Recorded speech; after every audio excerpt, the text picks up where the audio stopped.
শুভেচ্ছা। প্রশ্নটি সরাসরি আপনার কাছে করতে চাই। নানান ধরনের আশঙ্কা ছিল যে নির্বাচনটি আদৌ অনুষ্ঠিত হবে কিনা, এবং অবস্থিত দৃষ্টে যেটি মনে হচ্ছে যে নির্বাচনটি অনুষ্ঠিত হতে যাচ্ছে। আহ কিন্তু কতটুকু নিরপেক্ষ হবে, কোন ধরনের ম্যাটিকুলাস ডিজাইন এপ্লাই হবে কিনা, কারচুপি ঘটবে কিনা, কোন ধরনের ইঞ্জিনিয়ারিং হতে যাচ্ছে কিনা, এইসব বিষয় নিয়ে এখনো পর্যন্ত মানুষের মনে যথেষ্ট সন্দেহ রয়েছে।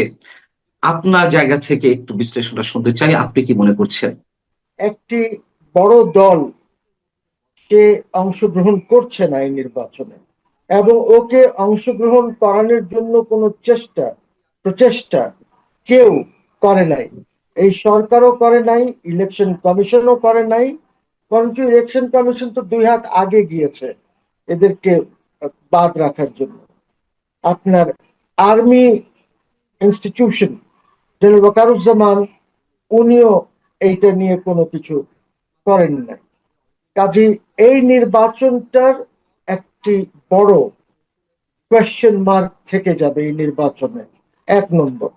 2 নম্বর, আমি আগেও বলেছি, এখন আবার বলি, যে এই নির্বাচনটি একটি ইঞ্জিনিয়ার নির্বাচন হবে। এই নির্বাচনে ফলাফল দেওয়া হবে যেটা স্যুট করে ডিপ স্টেটকে, আমেরিকান ডিপ স্টেটকে এবং বাংলাদেশি ডিপ স্টেটকে, যেটা স্যুট করে ওই রেজাল্টটি আপনি পাবেন। এটা কিভাবে হবে, কোন দিকে যাবে, we don't know at the stage till you have the results. এবং রেজাল্ট গুলি যে হবে, এই রেজাল্ট গুলি কিন্তু আপনি সেদিন সন্ধ্যার থেকে এরা গুনবে না রেজাল্ট। আর একটা সমস্যা হলো আপনার রেফারেন্ডামটা। This referendum should have never happened, because এইখানে 4টি প্রশ্নের মধ্যে আপনি জোর করে সবগুলি হ্যাঁ করায় নেবেন, আপনি ব্যালট বক্সে স্টাফ করবেন। একটি দল অলরেডি যে পোস্টাল ব্যালেটস গুলি কালেকশন করে নিয়েছে বা ওইগুলি স্টাফড হয়ে গেছে। তো এই কারণে বলছি these are all election engineering. তারপরে আমি আরো কিছু বিদেশি হিসেব থেকে দেখলাম যে তারা বলছেন যে পাকিস্তান তো বাংলাদেশকে ইস্ট পাকিস্তান মনে করে। ওই ওই মাইন্ডসেট থেকে তারা এবার ফান্ডিং করেছে এনসিপি কে। ওরা এনসিপি বলেছে, যারা এই জিনিসটা বলছে দিজ আর বিদেশি। এবং এনসিপি বলছে তারা, কিন্তু আমি এইটাকে ধরে নিচ্ছি এনসিপি জামাত, যেহেতু এনসিপি জামাতের সাথে আছে। তো এই কারণে এই ইলেকশন গুলি আমি ফ্রি অ্যান্ড ফেয়ার মনে করি না। নাম্বার 2 যেটা হচ্ছে যে পাকিস্তানের ফান্ডিং টু এনসিপি আর এনসিপি জামাত যেটাই হোক, এই ফান্ডিংটা হচ্ছে বাংলাদেশের ইলেকট্রাল প্রসেসে হস্তক্ষেপ করা। তো এইসব বিবেচনা করে আমি ব্যক্তিগতভাবে মনে করি না যে এই ইলেকশনের কোনো সুফল আমরা পাব। এবং এই ইলেকশন কি ক্ষমতায় যাওয়ার জন্য বা ক্ষমতা হস্তান্তর হবে কিনা, এটা নিয়ে আমার কিছু সংশয় আছে। বিকজ এইগুলি অন্য জায়গার থেকে ডিপ স্টেট উইল ডিসাইড।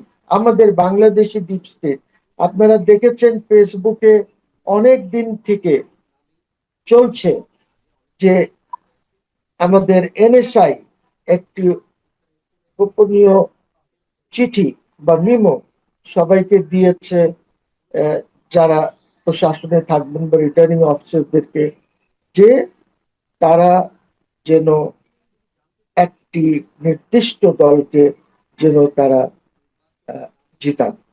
তো এই কিন্তু এর জিনিসগুলি সত্যতা চলছে। কতখানি? এর কিভাবে আমি সত্যতা মনে করবো যে এটা ফ্রি এন্ড ফেয়ার হবে?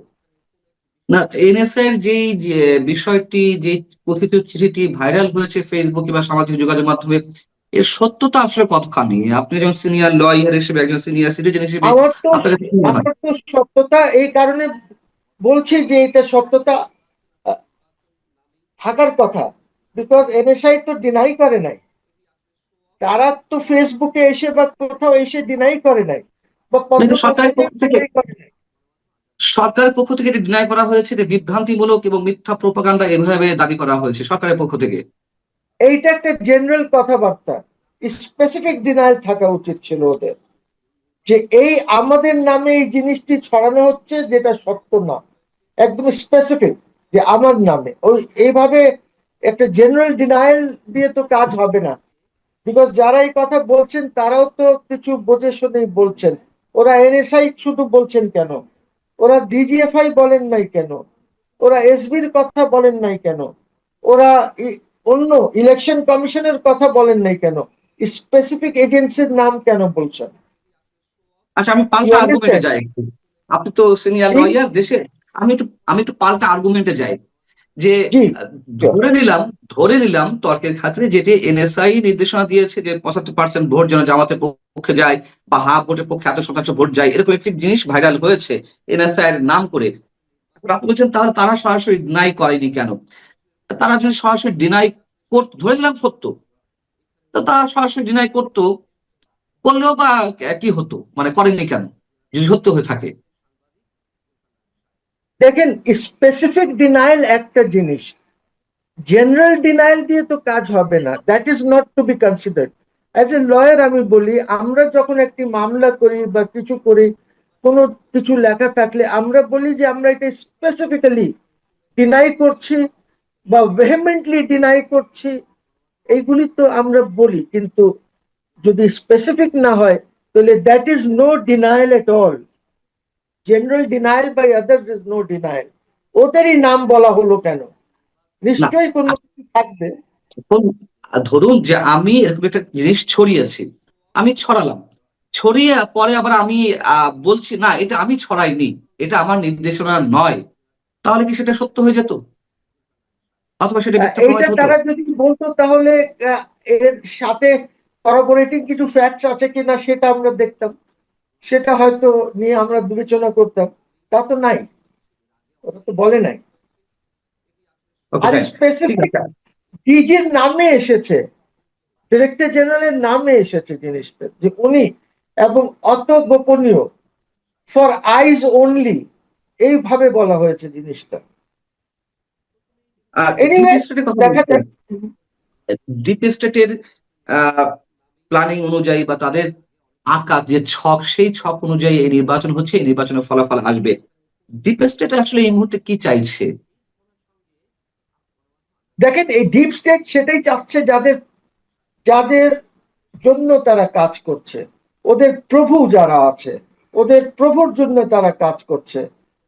এই প্রভু যেটা ছিল, তারা আন্দোলন করে, তারা আন্দোলন না, কনস্পিরেসি করে, টাকা পয়সা খরচ করে একটি সরকারকে সরিয়েছে। ওরাই প্রভু।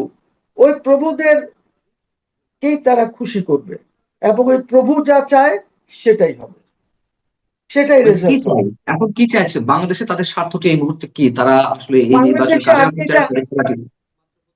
আমি আগেও বলেছি, এখন আবার বলি, যে তারা বাংলাদেশকে কন্ট্রোলে নিয়ে বাংলাদেশে বেস এস্টাবলিশ করতে চায় চায়নার বিরুদ্ধে। বিকজ আমরা চায়নাকে একটি সাবমেরিন বেস, স্মল, আমরা এখানে দিয়েছি। তারা আমাদের এইখানে বে অফ বেঙ্গলে 10-15টা ইয়ে চায়, ওয়েলস ইয়ে চায় গ্যাসের আর ইসের জন্য। তারা আমাদের এখানে ঘাঁটি করবে, যার জন্য আমি এর আগেও বলেছি যে রাঙ্গামাটিতে বা ওদিকে ওদের ডিট্যাচমেন্টস গুলি দেখা গিয়েছে মেরিনস এর। তারপরে আমি নিজেই দেখেছি সার্ভে শিপ, ওই দেশের আর্মির সার্ভে শিপ, ওরা এখানে সার্ভে টার্ভে করছে বে অফ বেঙ্গলে, ওই সেন্ট মার্টিনসে, এইসব জায়গায়। তো ওরা যেটা চায় সেটা হলো যে চায়নাকে কিভাবে দূরে রাখা যায়, এবং ওরই অংশ একটা ছিল ওই করিডর, যে করিডরটা ইউনূস সাহেব তো দিয়ে দিয়েছেন, ওরা তো দেশ বিক্রি করছে, যা পাচ্ছে বিক্রি করে দিচ্ছে। কিন্তু ওইটা থ্যাঙ্কস টু আর আর্মি, যে ওরা আর্ম ফোর্সেস এটা হতে দেয় নাই, এবং তারা খুব স্ট্রিক্টলি এইটাকে আহ, করতে দেয় নাই। মানে খলিলুর রহমান টমানের ইচ্ছা ছিল এটা, যেটা হয় নাই। সো ইউসি, এখানে তো খেলা খেলছে একটি একটি বিদেশি আহ, একটি দেশ। এখানে তো লেগে আছে, ওরা আহ, তো ছাড় আপনি দিচ্ছে না। পাকিস্তানের কথা বলছিলেন, পাকিস্তান থেকে এনএসআই বা জামাতকে ফাইন্যান্স করা হয়েছে বা হচ্ছে, এর কোনো এক্সাক্ট ডকুমেন্ট কি আমরা আমি হাতে? জি। জি আমি একটা দেখেছি নিউজের মতন। ওইটা আমি একটু একটা ভুল করেছি। আমাকে সেটা সেভ করা উচিত ছিল, আমি সেভ করতে ভুলে গেছি। বাট সেখানে ইংরেজিতে সাদা চামড়া সে স্পেসিফিক্যালি এই কথাটা বলেছেন। তো I will still try to look for it. ওটা আমাকে রাখা দরকার, ইটস ইম্পর্টেন্ট। কিন্তু এই এআই এর যুগে, আর্টিফিশিয়াল ইন্টেলিজেন্সের যুগে তো অনেক ধরনের fake video, deep fake video ছড়ানো হচ্ছে। সেই জায়গা থেকে আমরা এই সত্যতা কথাটা ধরে নেবো যে পাকিস্তান ফাইন্যান্স করছে জামাত কিংবা এনসিপি কে। পাকিস্তান তো এর আগেও করেছে, মুভমেন্টের সময় তো দেওয়ার ইনভলভ। এটা তো আমরা সবাই জানি যে কিভাবে কি হয়েছে। দেওয়ার ওয়ার্কিং উইথ জামাত, তারা জামাতের সাথে কাজ করছিল বিভিন্ন দেশে। তো সেটা তো আমরা জানি, তারা ইনভলভ আছে, বিকজ ওদেরকে তো আমরা একদম বাদ রেখেছিলাম। ওদের সাথে আমাদের ডিপ্লোম্যাটিক রিলেশনশিপ থাকলেও খুব বেশি হয়তো ট্রেড, বাণিজ্য বা এই জিনিসগুলি ছিল না। ভিসা নিয়ে প্রবলেম ছিল, ফ্লাইটস বন্ধ ছিল, ওদের জাহাজগুলি পণ্য নিয়ে আসতে পারতো না। এই জন্য ওরা হয়তো একটু বেশি হাইপার অ্যাক্টিভ আছে ওদের পরিকল্পনায়। আপনি বলতে চাচ্ছেন যে যে নির্বাচনটি হতে যাচ্ছে 12 তারিখে, সেটি অবশ্যই ইঞ্জিনিয়ার্ড ইলেকশন হবে এবং সেই নির্বাচনের মাধ্যমে বিশেষ এটি শক্তিকে, অর্থাৎ জামাত এনসিপি কে ক্ষমতায় আনা হবে। আপনি এমনটাই বলতে চাইছেন? যদি এমন তাই হয়, বলতে চাচ্ছি, তাই তাই একটা চেষ্টা আছে যে ওদেরকে ক্ষমতায় নিয়ে আসা। আর আমি আগে একবার বলেছি যে ওদের যে অরিজিনাল প্ল্যানটা ছিল, সেটা কোয়ালিশন গভর্নমেন্টের ছিল ইন বাংলাদেশ। জামাতকে নিয়ে কোয়ালিশন করা, নতুন দল করা, এবং নতুন দল তারা করেছেন ইউনূস সাহেবের তত্ত্বাবধানে।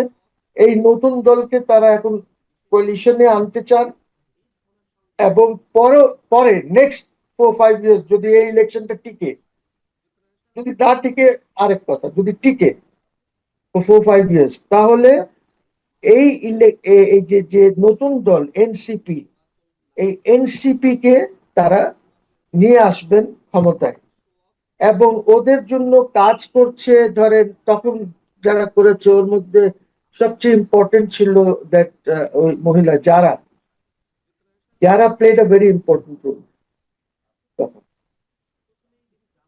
আহ, এমন কিছু ঘটলে সেই ক্ষেত্রে পরের সিনারিওটা কি হতে পারে? বিএনপি কে এটি মেনে নেবে এবং বিএনপি ফ্রি অ্যান্ড ফেয়ার ভোটের জন্য বা এনশিওর করার জন্য তারা নিজেরা কতটুকু প্রস্তুত, আপনার কি মনে হয়? না, বিএনপি কে তো তখন একটা এটা প্রতিহত করতে হবে যদি এরকম কিছু ঘটে, বা যদি ইঞ্জিনিয়ারিং এরকমও হয় যে বিএনপি কে ঠিক আছে একটু বেশি সিট দিয়ে দিলাম, তারা গভর্নমেন্ট যেন ফর্ম না করতে পারে, অন্য এরকম কিছু যদি করে, তাহলে তো BNP will have to look into it. BNP তো এটা দেখতে হবে। বিকজ বিএনপি যদি না দেখে, তাহলে এখন ধরেন অনেকেই বলছেন যে আহ, আহ, Jamaat Islami will not win. ঠিক আছে, বিএনপি উইল উইন। বিএনপি কে তো তারা কাজ করতে দেবে না। It will be impossible for BNP to work. Because দেখেন জামাতের যে ইন্টেলেক্ট লেভেল আর কনস্পিরেসি করার যে আহ, যে মেধা আছে, এই মেধা তো বিএনপিতে নাই। এই মেধা দেখেন আপনি কিভাবে তারা তখন ছাত্রলীগ আওয়ামী লীগের মধ্যে ঢুকে কিভাবে একটা পরিস্থিতি সৃষ্টি করেছিল। এই মেধা তো বিএনপিতে তো নাই। বিএনপি তো সোজা স্ট্রেট নিট পলিটিক্স করে, তারা গণতন্ত্রতে বিশ্বাসী এবং সেটা নিয়ে তারা এগোচ্ছে। কিন্তু এত টনস্পিরেসি করা তো ওদের মাথায় নাই। আপনি দেখেন কিভাবে ঢাকায় এইসব ইউনিভার্সিটি গুলিতে জিতে গেল তারা। সেখানেও কিন্তু একটা ইয়ে উঠেছিল যে এডিশনাল ব্যালট পেপার নীল খেতে পাওয়া গেছিল। আর সবখানে মনে হয় এইগুলি করেছে। বাংলাদেশেও কিন্তু একটি এলিগেশন আছে জামাতের বিরুদ্ধে যে তারা সিল, ছাপ্পর পেপার, ব্যালট পেপার, এগুলি সব তারা প্রিন্ট করেছে। ওরা তো কি ওইভাবে ডিনায়ালটা দিয়েছে? আমি জানি না। And why has the Dhaka University vice chancellor resigned? এই ক্রুশাল সময়, এত ক্রুশাল সময় কেন সে রিজাইন করেছে? Why? এটা এটা আমি এই জায়গাটিতে হয়তো প্রশ্ন করতাম না, আমার খেয়াল ছিল না, যখন আপনি তুলে ফেলেছেন আমি একটু জানতে চাই যে এটি বেশ আলোচিত খবর হয়েছে, এবং কেন, কি কারণে ঢাকা বিশ্ববিদ্যালয়ের ভিসি কে পদত্যাগ করতে হলো বা তিনি পদত্যাগ করতে চাইলেন, আপনার কি মনে হয় এর মধ্যে, এর পিছনে কি ডিজাইন রয়েছে? বিকজ অ্যাকচুয়াল সিচুয়েশন যেটা হলো যে আপনি যদি কারচুপি করে ইলেকশন জিতে যান তাহলে ইউ এর ইনস্ট্রুমেন্টাল। আপনি তো ইনস্ট্রুমেন্টাল ছিলেন। নীলক্ষেতে কিভাবে ব্যালট পেপারস পাওয়া গেল? Who will answer this question? তারপর যে একজন মহিলা প্রফেসর আছে, কি নাম ওনার, ওনারা তো একসাথে মিলে এইসব কাজ করেছেন। আর এই কাজ পরবর্তীতে সবখানে হয়তো হয়েছে, আলোচিত হয়েছে ঢাকা ইউনিভার্সিটির ব্যালট প্রিন্টিং গুলি। It might have happened in all universities যেখানে ইলেকশন হয়েছে। তো প্রবলেমস তো আছে। জামাত তার ওদের অঙ্গ, এই প্রবলেমস গুলি তো আছে। They are very good in conspiracy. আপনি দেখেন আজকে সার্জিস আলম কি বক্তৃতা বঙ্গবন্ধুর ব্যাপারে দিয়েছিল, আর আজকে দেখেন কি বলে। আই মিন, এইগুলি তো we have two account for all this, না? যে কোথায় কি হচ্ছে, সবকিছু তো ছেড়ে দেওয়া যাবে না এইভাবে। ইঞ্জিনিয়ারিং আপনি বিষয়টি একটু দেখেন। জি, জি বলুন, জি বলুন বলুন। না না, ইউ টেল মি, জি বলেন, জিজ্ঞেস করেন।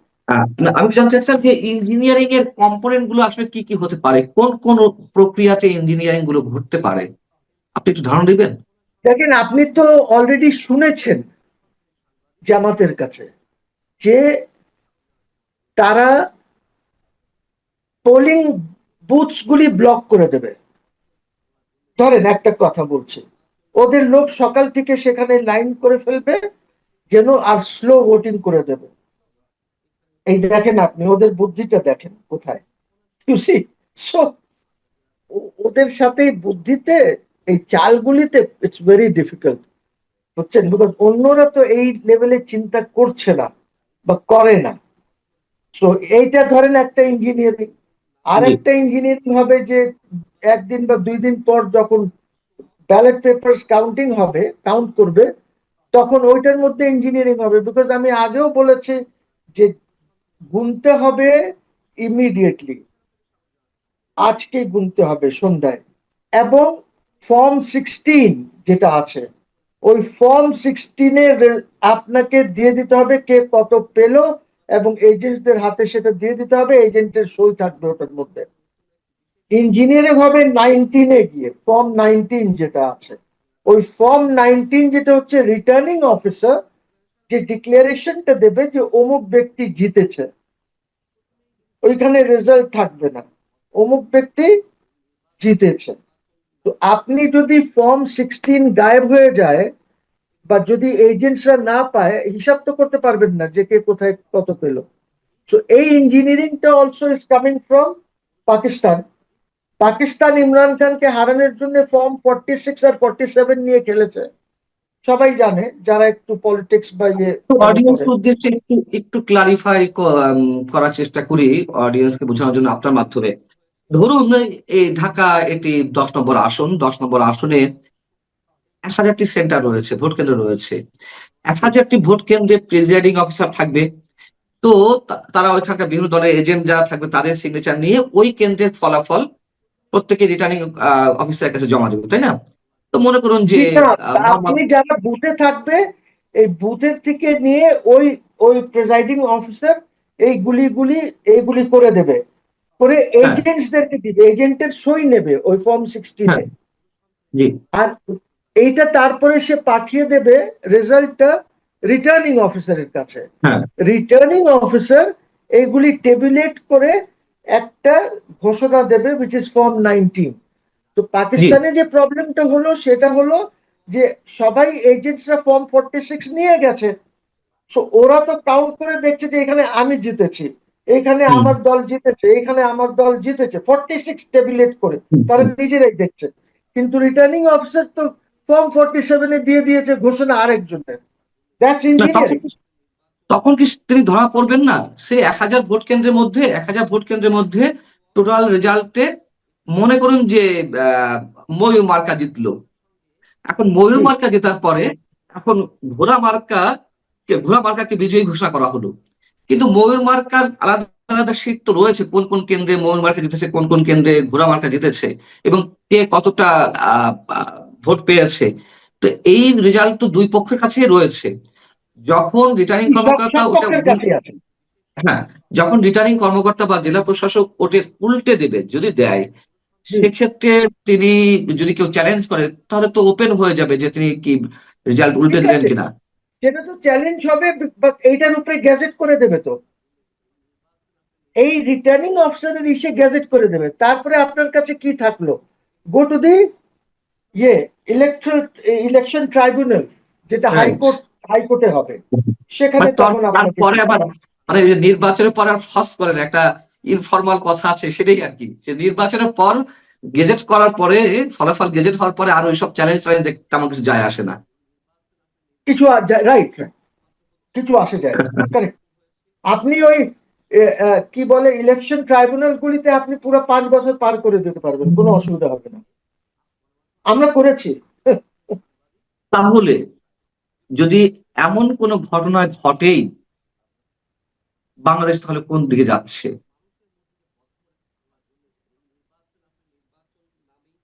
কেওস, ইনস্টেবিলিটি, ব্যবসা বাণিজ্য ধ্বংস, আর কোন দিকে যাবে?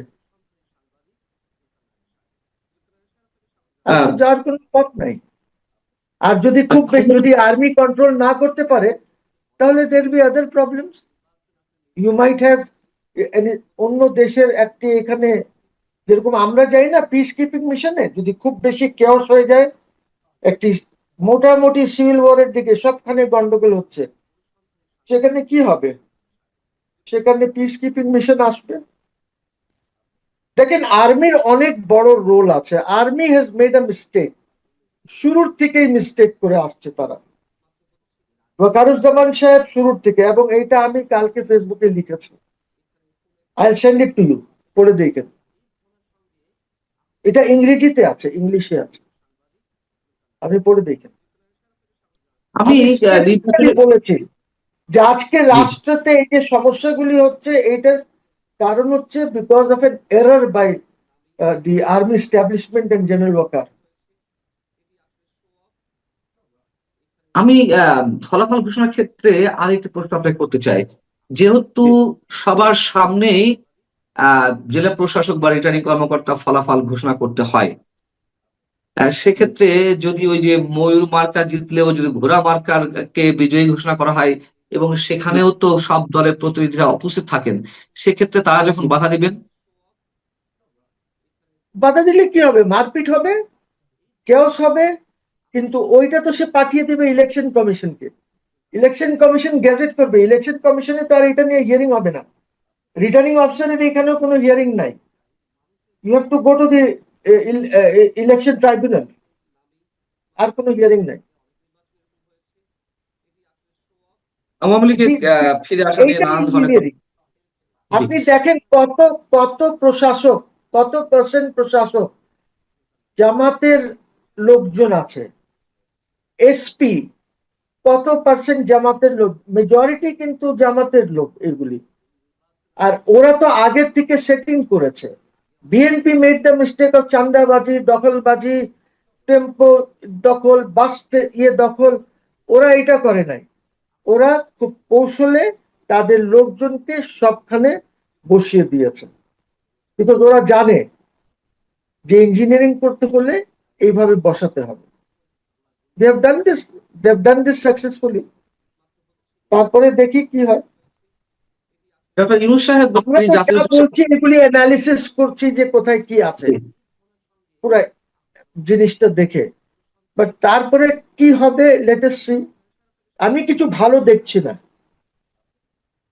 আমি আমার দেশের শেষ প্রশ্ন রাষ্ট্রের জন্য ভালো কিছু দেখছি না এই মুহূর্তে।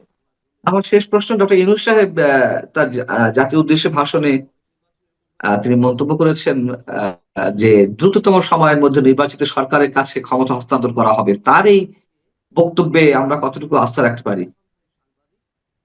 না, ঠিক আছে, উনি হয়তো ক্ষমতা হস্তান্তর করে দিলেন, কিন্তু ওনার যে কুকর্মগুলি আছে ওই সরকারকে বা আমাদের, আমি এটাও বলেছি, আহ, যে সিকিউরিটি এজেন্সি, ইন্টেলিজেন্স এজেন্সি যারাই আছেন সবাইকে, কয়েকটা চিহ্নিত লোকজন আছে যাদেরকে রিস্ট্রিক্ট করা উচিত, দেশের বাইরে যেন না যেতে পারেন।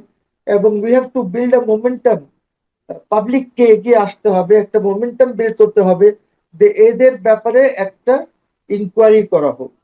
এবং এই ইনকোয়ারিটা আমরাও করতে পারি, আর না হলে আমরা ইউনাইটেড নেশনসের সেক্রেটারি জেনারেলকে চিঠি দিয়ে বলতে পারি যে তোমরা একটা কমিশন গঠিত করে দাও যে বাংলাদেশে এসে এই লোকজনের বিরুদ্ধে, ওদের চুরি চামারি বা যা অন্যায় করেছে ওইটার বিরুদ্ধে যেন তারা এইখানে একটা রিপোর্ট দেয়।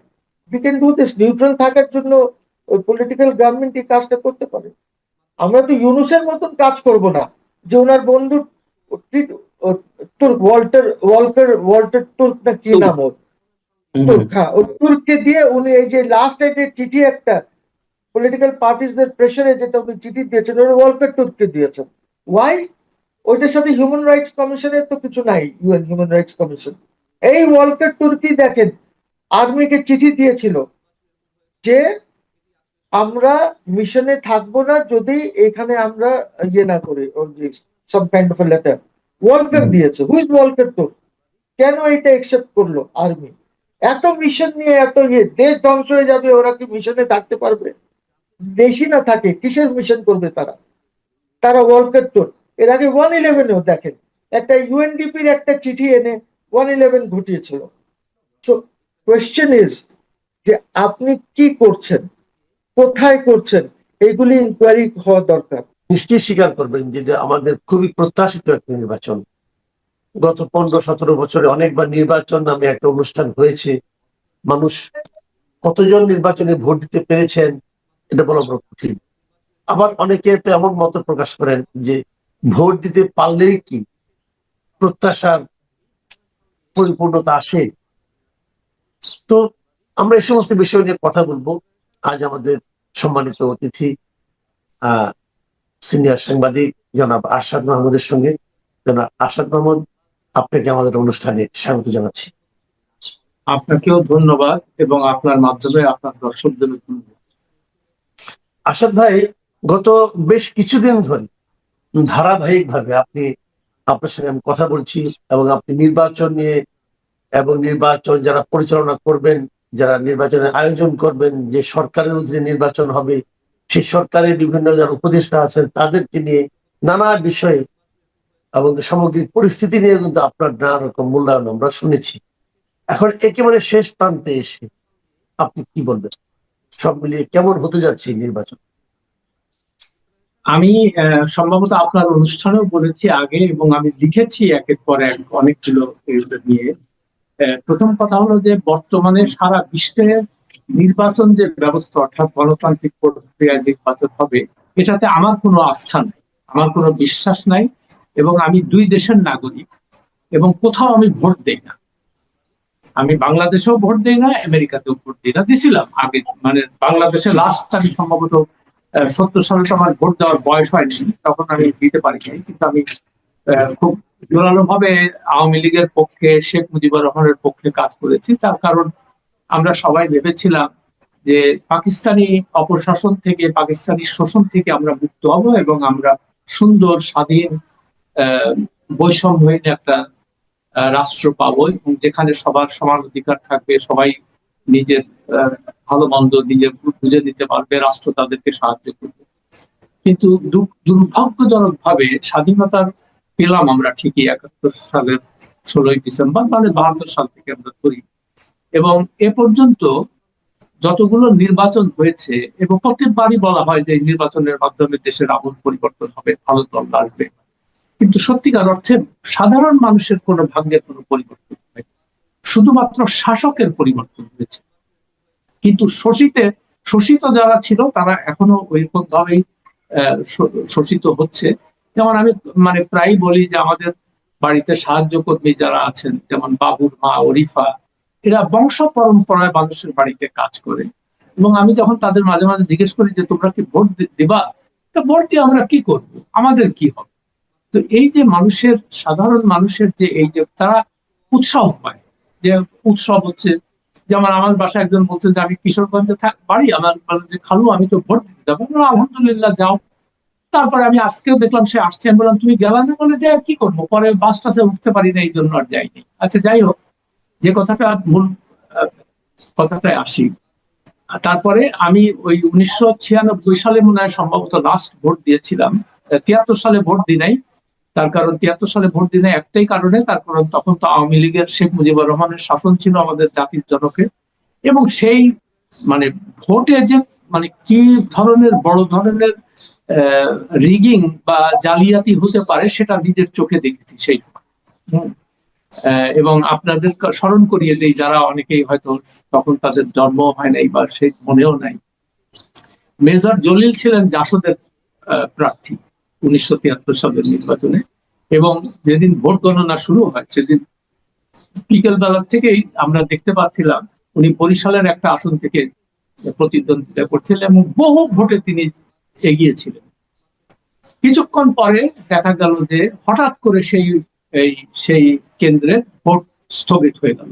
তখন তো আর মোবাইল ফোন ছিল না, তারপরে এগুলো ছিল না, ওই বিটিভির মাধ্যমে আমরা শুনতাম আর কি, এরকম টিভি চ্যানেল ছিল। আর কুমিল্লার দাউদকান্দিতে ক্যান্ডিডেট ছিল খন্দকার মুশতাক আহমেদ, আচ্ছা আওয়ামী লীগের ক্যান্ডিডেট, এবং তার প্রতিদ্বন্দ্বী ছিল স্বতন্ত্র প্রার্থী ছিল ইঞ্জিনিয়ার আব্দুর রশিদ। এবং তিনিও প্রচুর মানে অনেক ভোটে আগায় যাচ্ছিলেন। হঠাৎ করে দেখলাম তার সেখানেও ভোট মানে বন্ধ হয়ে গেল। কেন বন্ধ হলো আমরা কেউ জানি না। পরে রাতে যখন খবর আসলো, পরে শুনলাম যে হেলিকপ্টার পাঠিয়ে ওখান থেকে সমস্ত ব্যালট বাক্সগুলো নিয়ে এসে আসা হয়েছে 2 জায়গায়। এবং রাতে নির্বাচন কমিশন থেকে ঘোষণা করা হলো যে মেজর জলিল পরাজিত হয়েছে এবং খন্দকার মুশতাক জিতে গেছে। তো তখনই আমার মনে হলো যে কি প্রহসনের নির্বাচন, মানে। আর সেই সময় সবচেয়ে বড় কথা, আওয়ামী লীগের দিকে এগুলো করার দরকারই ছিল না, তারা এমনি জিতবে। কিন্তু তাদের সমস্ত ভোট লাগবে, সেখানে মাত্র দুইটা তিনজন না 7 জন ছিল নুরুল আমিন টামিন এগুলার তখন। তো তখনই আমি চিন্তা করলাম যে এই নির্বাচন ব্যবস্থা দিয়ে আমরা কি করবো, এখানে তো মানুষের, তারপর তো একের পর এক নির্বাচন আপনারও যথেষ্ট বয়স হয়েছে এখন, দেখেছেন, আমরাও দেখছি। কিন্তু যেটা বললাম, ওই যে নির্বাচনের যে রিগিং বা ম্যানিপুলেশন, এটাও সেই 73 সাল থেকে শুরু হয়েছে। খালি 3টা নির্বাচন মোটামুটি গ্রহণযোগ্য ছিল, যেগুলো কেয়ারটেকার গভর্নমেন্টের আন্ডারে, 91 সালে, তারপরে 96 সালে এবং 2001 সালে। এরপর থেকে আর কোন, এবং দেখেন একটা যখনই নির্বাচন মোটামুটি নিরপেক্ষ হয়, গ্রহণযোগ্য হয়, আমরা মনে করি ভালো, তখনই পরাজিত দল বলে যে সূক্ষ্ম কারচুপির মাধ্যমে আমাদেরকে হারিয়ে দেয়। আর দল বলে আমাদেরকে স্থূল কারচুপি করে আমাদেরকে মানে জোর করে হারানো, কেউ মানতে চায় না। এখন আসি আমেরিকার নির্বাচনে। আমি প্রথম ভোট দিই 2004 সালে। তো তখন আমি তখনকার, সরি না, 2008 সালে। তো 2008 সালে আমি তখন আমেরিকার নাগরিক হয়ে গেছি। তো বারাক ওবামার সময়, তো তখন তো আমরা বারাক ওবামাকে নিয়ে সারা বিশ্বব্যাপী একটা ক্রেজ তৈরি হয়েছিল যে একটা কালো আমেরিকান ইয়েতে শাসন ক্ষমতায় হোয়াইট হাউসে যাবে, এবং তিনি অত্যন্ত ভালো মানুষ। তারপর তাকে আমি আমি ভোট দিলাম, আমার মতো অনেকে, তিনি তো জিতে গেলেন। তারপরে দেখি যে ওই আমেরিকাতেও একই অবস্থা, যে মানে সাধারণ মানুষের ওখানকার কোনো পরিবর্তন হয় না। একবার আমার মনে আছে, আমি এই প্রসঙ্গে ছোট্ট একটা এই কথাটা বলি। আমি আমার ব্যাংকে গেছি মানে টাকা ওঠানোর জন্য আমার বাড়ির কাছে। তো যে তারপরে দেখলাম যে একটা লম্বা, হ্যাঁ আমেরিকাতে? আচ্ছা। আমেরিকাতে তো লম্বা লাইন একটা, তো লাইনে তো দেখি যে একটা সিকিউরিটি গার্ড, একটা মহিলা ওখানে দাঁড়িয়ে আছে। তো আমি যেহেতু সময় ছিল, আমার তো সাংবাদিক হিসেবে সবসময় কিউরিওসিটি জাগে যে সাধারণ মানুষ কি বলে। তো তাকে আমি জিজ্ঞেস করলাম যে আচ্ছা তুমি কয়টার সময় কাজে আসছো? তো বললো 9টার থেকে তো ব্যাংক খোলা, আমি আসছি 7:30 8টার দিকে। হ্যাঁ, তারপরে তারপরে এখান থেকে কি করবো, বলে এখান থেকে আবার 1টা পর্যন্ত কাজ করব, করে আবার আরেক জায়গায় যাবো আরেকটা কাজ করতে। তারপরে তারপরে সে বললো তারপরে রাত 7টার থেকে সন্ধ্যা 7টা থেকে আরেক জায়গায় কাজ করে। আমি বললাম তুমি তাহলে রান্না বাড়া করো, তুমি তো মহিলা, তোমার ছেলে মেয়ে আছে। বলে যে আর তো উপায় নেই, আমার 3টা কাজ না করলে আমার সংসার চলবে না। আমি বললাম এত বড় লোকের দেশ, তুমি যে তোমাদের বলে আমরা তো এরকম ভোট দিয়েই যাই, আর আমাদের তো কোনো কিছু হয় না। আরেকটা জিনিস লক্ষ্য করেন যে এরা বলে তথাকথিত গণতান্ত্রিক ব্যবস্থায় আমাদেরকে ফিরে যেতে হবে। গণতান্ত্রিক ব্যবস্থাটা মানে কি, যে আমি সেখানে জনগণের ভোটের অধিকার আছে, ভালো কথা, তারা ভোট দেয়। কিন্তু একটা জিনিস লক্ষ্য করেন, এই যে সাধারণ মানুষকে এই যে তথাকথিত ভোটের, তাদের তাদের বলে যে তোমরা খুব ক্ষমতাবান, তোমরা তোমাদের ক্ষমতা আছে, আমাদেরকে ভোট দিতে। ভোট দিয়ে তারা বানালে কি হলো, ওই তখন আবার ওই হালুয়া রুটির ভাগাভাগি হলো দুই দলের মধ্যে। আমেরিকায় যেমন রিপাবলিকানরা জিতলে ক্ষমতা দখল করে, ডেমোক্রেটরা জিতলে। এবং সাধারণ মানুষ কিন্তু এদেরকে কাউকেই পছন্দ করে, একমাত্র যারা রেজিস্টার্ড ডেমোক্রেট বা রেজিস্টার্ড রিপাবলিকান তারা ছাড়া। আর এদের একটা জিনিস লক্ষ্য করেন, এদের কিন্তু কোনো তৃতীয় ব্যক্তিকে ভোট দিয়ে বানানোর কোনো স্কোপও নাই। ওরা কিন্তু কোনো থার্ড পার্টিকে মার্চ করতে দেয় না কোনো সময়। এটা ইংল্যান্ডে দেখেন, জার্মানিতে দেখেন, তারপরে আমেরিকায় দেখেন, অস্ট্রেলিয়াতে দেখেন, মানে তথাকথিত গণতান্ত্রিক দেশ যেগুলো আছে আমরা বলি। এখন গণতান্ত্রিক দেশের কথা হলো কি, রুল বাই দি পিপল, মানে জনগণ শাসন করবে। কিন্তু পৃথিবীর কোথাও একটা দেশ আমাকে দেখান যেখানে সাধারণ জনগণের সত্যিকার অর্থে শাসন ক্ষমতা তাদের আছে? আমি দেখি নাই কোথাও। আচ্ছা, যে কথাটা বলার চেষ্টা করছিলাম, এই জন্য এগুলো দেখে থেকে আমার মনে হলো যে এগুলো একটা ভাওতাবাদী।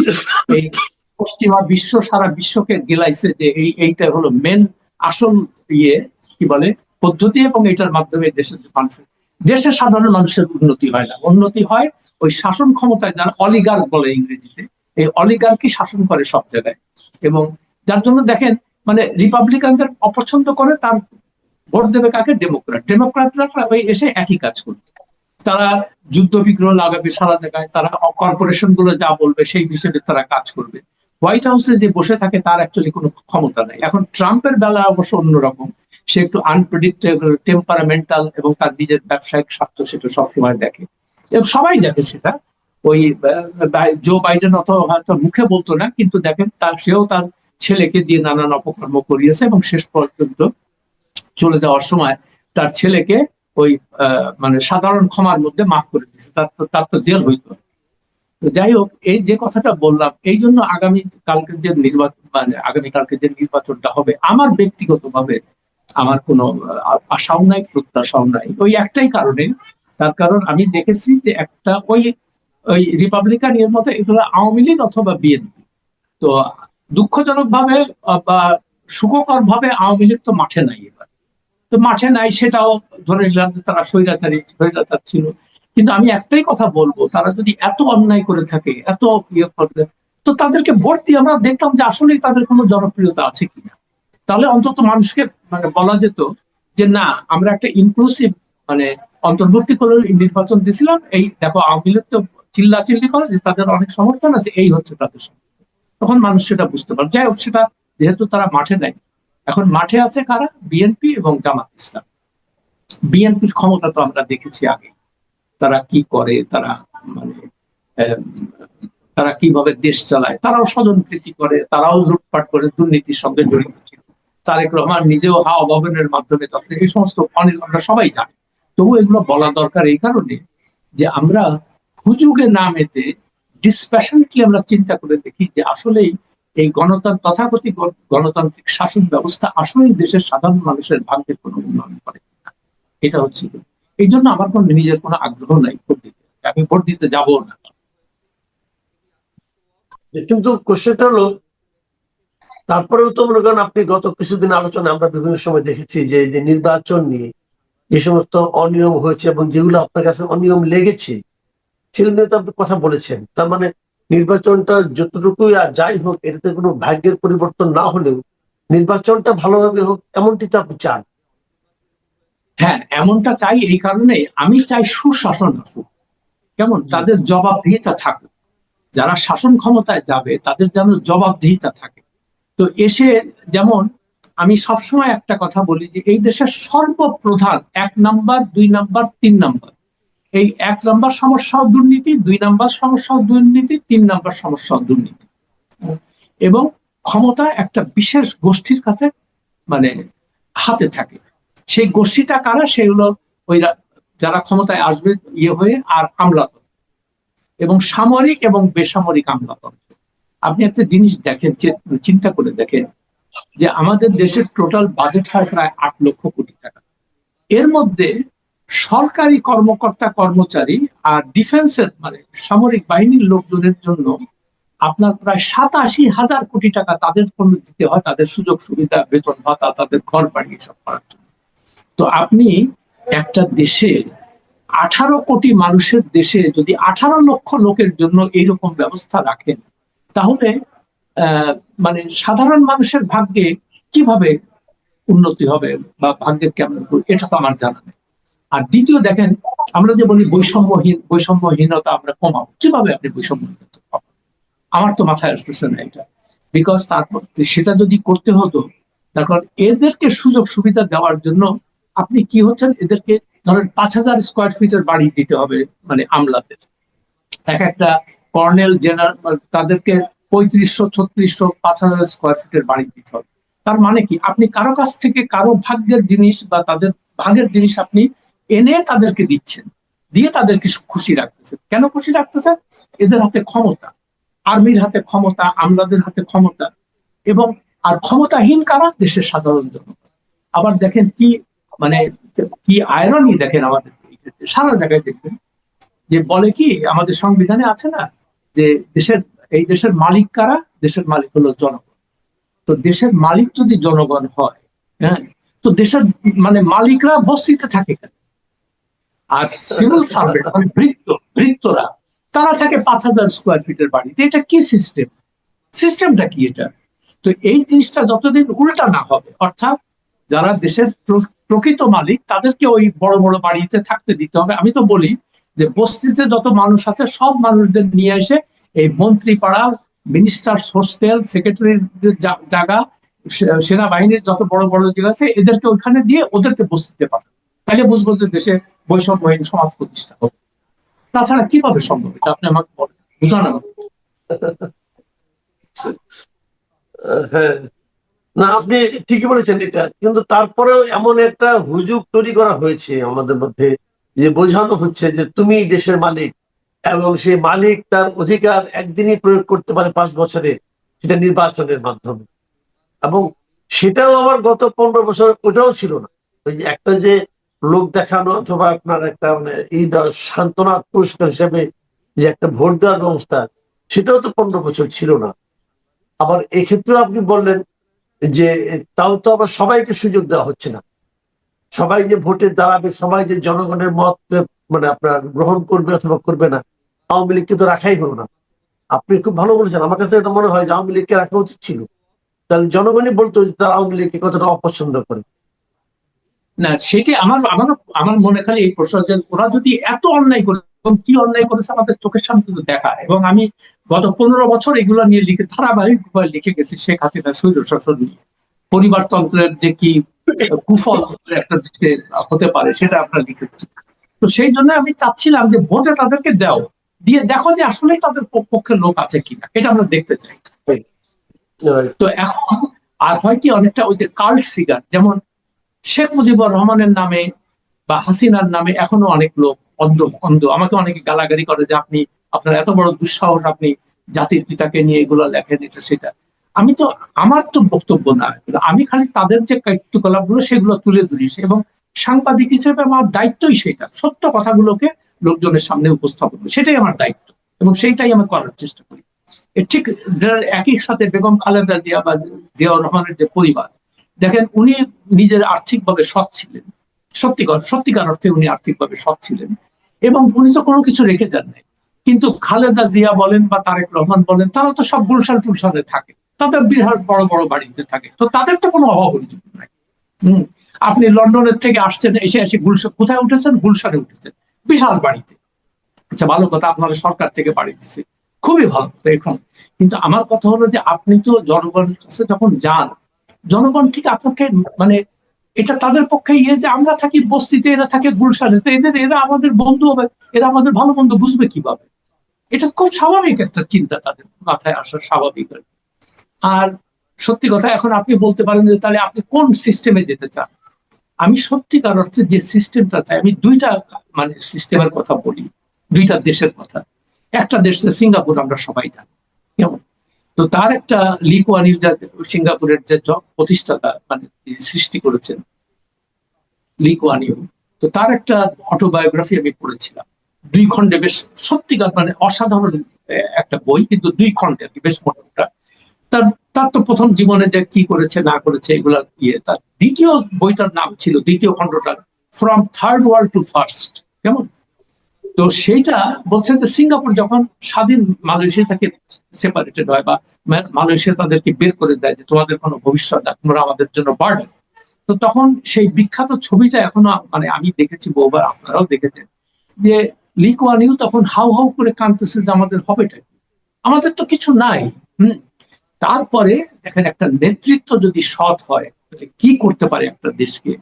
আজকে সেই থার্ড ওয়ার্ল্ড কান্ট্রি থেকে, থার্ড ওয়ার্ল্ড মানে তৃতীয় বিশ্বের একটা দেশ থেকে আজকে ফার্স্ট ওয়ার্ল্ডের দেশ তারা কেন করলো? একটাই কথা সে বলেছিল, যে আমি দেখলাম লি কুয়ান ইউর ভাষায়, যে আমাদের তো কোনো সম্পদ নাই, তো আমাদের সম্পদ সৃষ্টি করতে হবে আমাদের মানুষকে দিয়ে।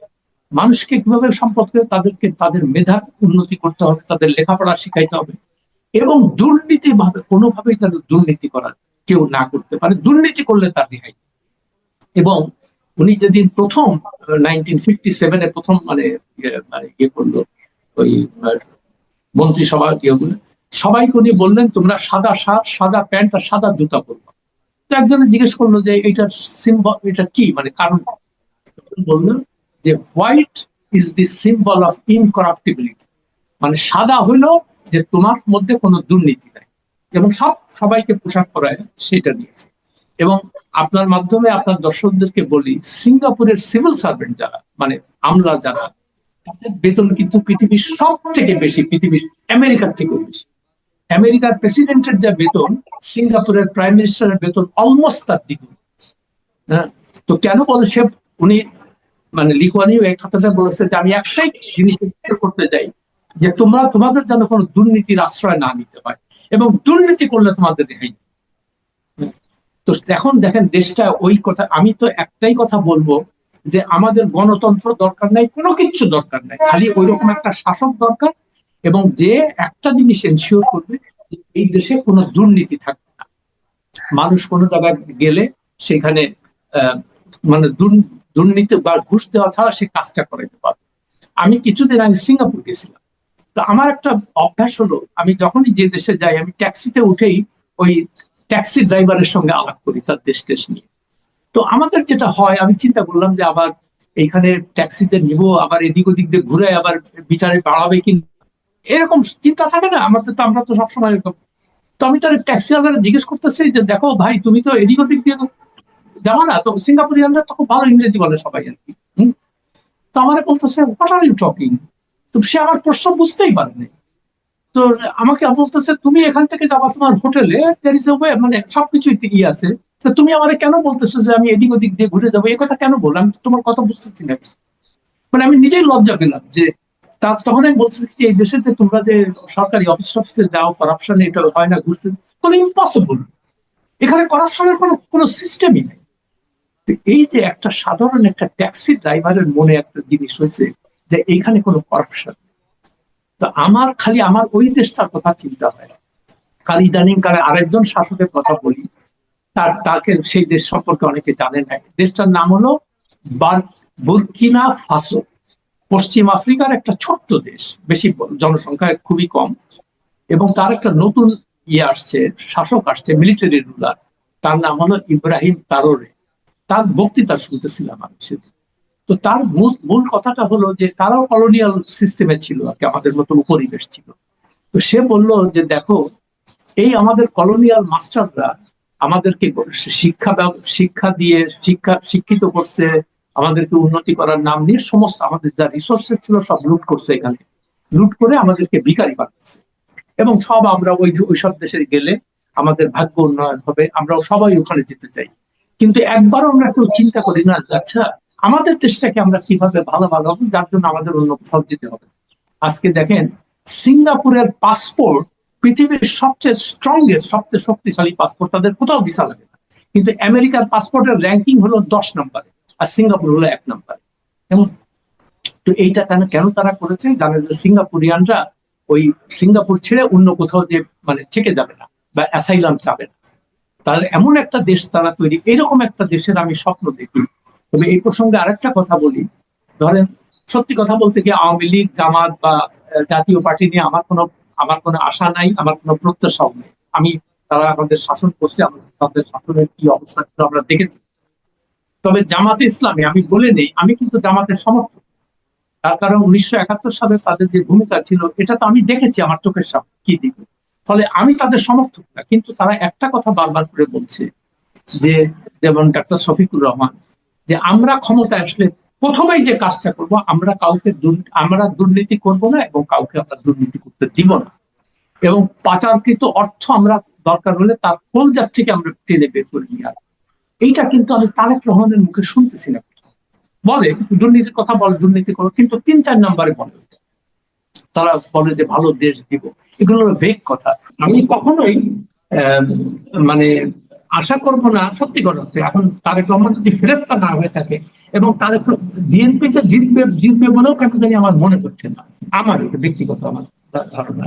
যেমন আমি বিভিন্ন জায়গায় যে কথাবার্তা বলতেছি বা দেখতেছি, ফোন টোন করে মানুষের কাছে যা শুনি গ্রামে গঞ্জে, মানে সেখানেও কিন্তু আমি একটা অন্যরকম আবহাওয়া দেখতে পাচ্ছি এখন।